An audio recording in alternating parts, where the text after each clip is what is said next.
Fixer désormais l'âge légal de départ en retraite à 64 ans, c'est avant tout enlever la liberté de pouvoir partir avant.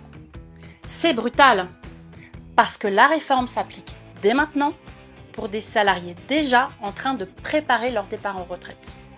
Pour évaluer mon départ en retraite, 2 éléments sont importants. L'âge légal du départ en retraite, la durée d'assurance, c'est-à-dire le nombre de trimestres à acquérir.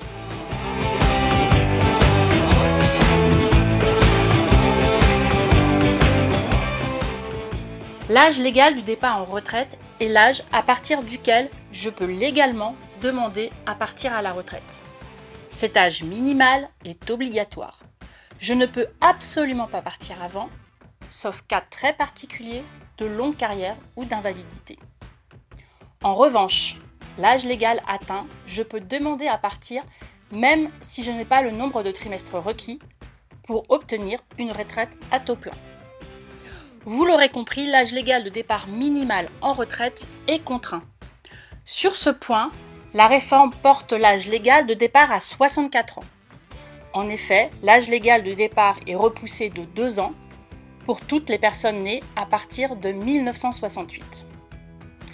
Mais cette réforme touche également toutes celles nées à partir du 1er septembre 1961, en repoussant de 3 à 21 mois leur départ en retraite.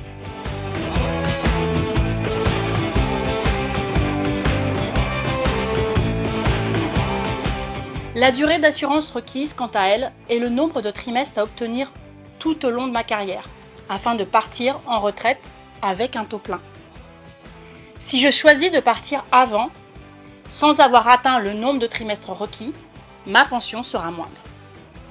La durée d'assurance requise est fortement conseillée, puisque partir avant va dégréver ma pension de retraite à vie, mais c'est une question de choix personnel. L'application de la précédente réforme n'étant pas encore terminée, il y avait un calendrier de durée d'assurance en fonction de la date de naissance. La réforme vient accélérer ce calendrier. Ainsi, pour les personnes nées en 1965, c'est 172 trimestres qu'il faudra acquérir au lieu de 169. 172 trimestres, c'est 43 ans. Pour autant, cette réforme impacte également les générations à partir de 1961 qui doivent acquérir plus de trimestres.